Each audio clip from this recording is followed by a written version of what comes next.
attracts attention, infrastructure turns attention into revenue. This is Blue Horizon, where we advocate for marine tourism development as a serious economic strategy across Africa. I am Dr. Chizoba Anyika, and South Africa reminds us that nature needs systems. Yes, systems. South Africa didn't just stop at coastline beauty.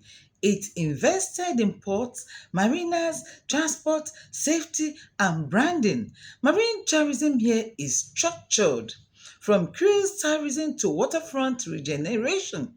South Africa treats its coastline like a well run corporation.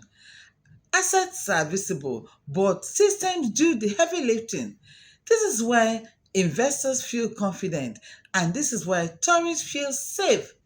This is why revenue scales. Nature attracts while structure sustains. Africa's marine tourism will not scale on beauty alone. The real question is, who is building the systems? Thank you for staying with us on this episode of Blue Horizon.